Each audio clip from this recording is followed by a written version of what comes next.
Hey everyone, welcome back to the Bimmer barn. Today's a very exciting video because I'm going to be installing my newly reprogrammed DME, the MSD81 in fact, into my 535xi Wagon, and hopefully we'll get this car started for the first time ever. I've never seen it run before, and figure out what exactly is wrong with it. So without further ado, let's look at what we have to install today and then get right to work.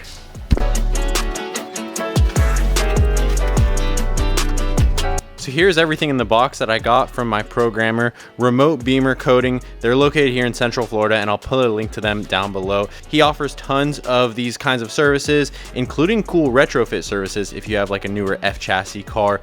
But here we have my MSD81 from the junkyard that I bought it from, my CAS module and key, and then my old MSD80, which as you might remember has that horrific water damage. So basically the programming from here was cloned onto this one. Even though it was water damaged, he told me he was able to get that software off and onto this one. And so now we just need to install these two components and hopefully be able to start the car. So let's go ahead and get this stuff installed.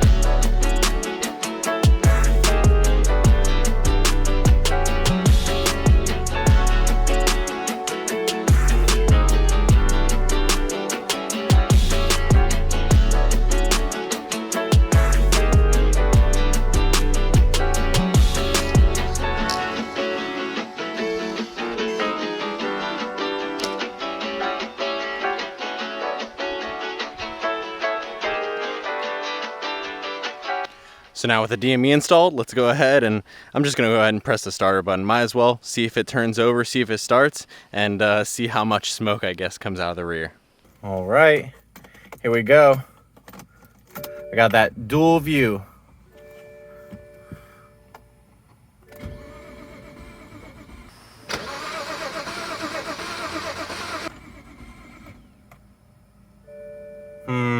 Doesn't seem good.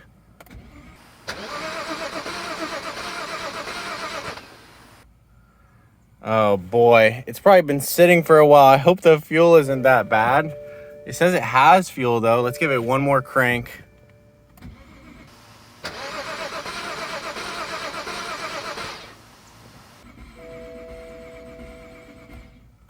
Dang, all right, I guess we're gonna have to pull out the fault scanner.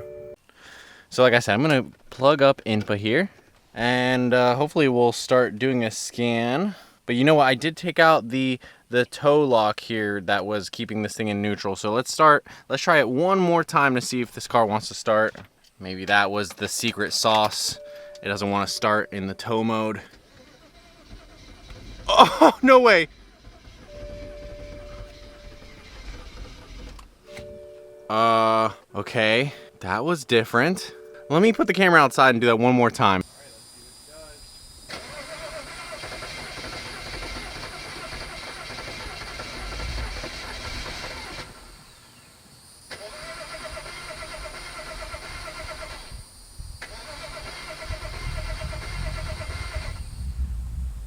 Still nothing. I guess now I'm gonna have to put my bet on there being old gas as long as the fault code scan goes well here. So let's hope that there's no issues on my new DME that I just purchased. And while this thing's scanning, I did not get my DME new, by the way. I bought it used from a junkyard. I'll put a link down to the website down below where I got it. And I was able to source it for a really good deal, right around 150 bucks for this DME. So assuming that it works good, it was definitely a good deal. But now we're gonna see if it even communicates. Yes, it communicates. That's good. That's a good sign. Comment down below if you think I should just put gas in it right now if I'm just wasting my time. All right, moment of truth. Looks like we got crankshaft, camshaft, and camshaft sensor, throttle valve, no coding. Oh boy, DME, steering angle sensor. So a ton of faults here, a lot of transmission faults. Let's go ahead and do a fault clear and see what comes back. New vehicle test. Run that now and see what faults we have. So still some DME faults. I wonder if we have like a short-circuited crankshaft sensor or something short-circuited there. But what's nice is seeing that the transfer case doesn't have any hard faults, the transmission doesn't have any hard faults, and the ABS unit doesn't have any hard faults. So far we're looking at the instrument cluster, the CAS module, interesting, and the tire sensor all have modules that have faults. Also the central information display. Oh look, the radio's on. Now we should get a real idea. DME boost pressure control and DME no coding. So we might have to code the DME. CAS engine starter operation. And then some miscellaneous faults for K-can, for maybe a sensor, air condition. So I think what we got to worry about here, boost pressure control deactivation. Not sure. That's a secondary fault. Usually comes from something else being present. And then DME no coding, we might have to open up NCS Expert and code this DME. So why don't I do that really quick, and then we'll try starting it one more time and hope for the best. So I believe that the E60 DME is going to be 6B MOT. That's going to show as like an MSV 70, but we should be able to code the DME like this. Go to change job, code DRIN. Okay. Execute job, coding ended. We'll go ahead and exit out of this. And now let's give her one more shot and try to start it.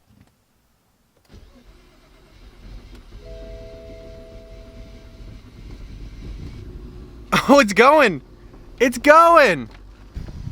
I don't believe it. Oh, it's running. It's not happy that it's running. What does this say? All-wheel drive? Oh, let's turn it off for a second. See what you got, baby.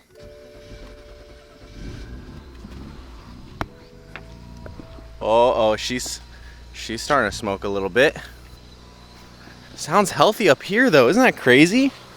I think this car hasn't run for like a year.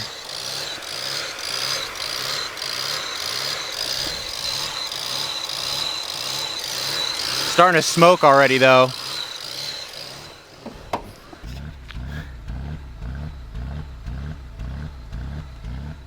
Oh man, I have no clue what to do. I'm just so surprised right now. I have no clue what to do.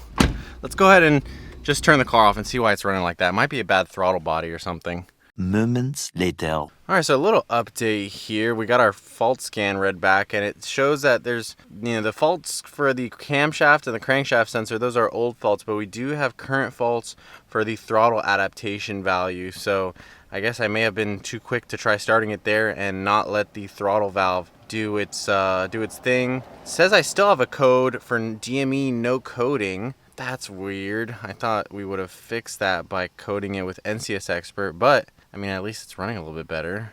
So I guess my next step is going to be resetting all the adaptation values, letting the car rest and relearn the throttle valve, and then starting it again and see if we get that weird, humping thing going on. And if it still does go on, that's probably going to tell me that we have a bad, camshaft position sensor possibly, or something may be wrong with the vanos and the timing, which might be impacting how the car is running. So let me go ahead and try to reset those adaptations.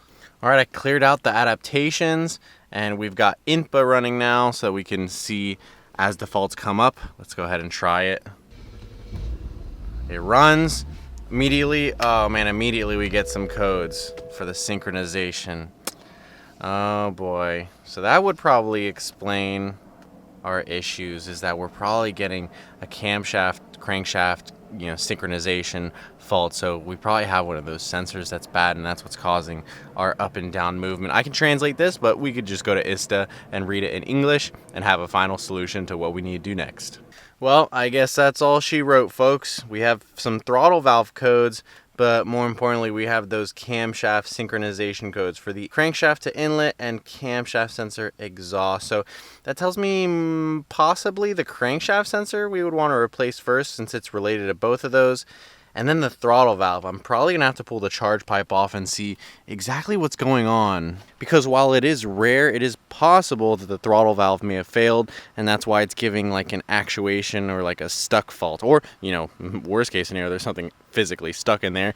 But then the camshaft sensors, which are located up here, you see the harness is a little bit fried, you know, it gets hot if it's not placed correctly, and down here can get a little bit hot as well. So I'm probably gonna want to inspect the harness before ordering camshaft sensors, but the crankshaft sensor is a little bit harder to see, so maybe we'll check that out when we remove the charge pipe as well to make sure that everything is connected back there before we order a new one. So that's going to be all for this one today, folks. It is hot outside here in Florida, and I cannot handle another minute of it. But don't worry, because I cannot wait to get started on this car in the next video and try to figure out if there's anything wrong with the throttle valve, or maybe the harness is bad for the inlet or the exhaust camshaft sensor. Who knows? Let me know what you think down in the comments below, and be sure to leave a like before you go, and subscribe to the channel as well if you haven't yet. As always, I hope you guys have an amazing day, and we will see you next time.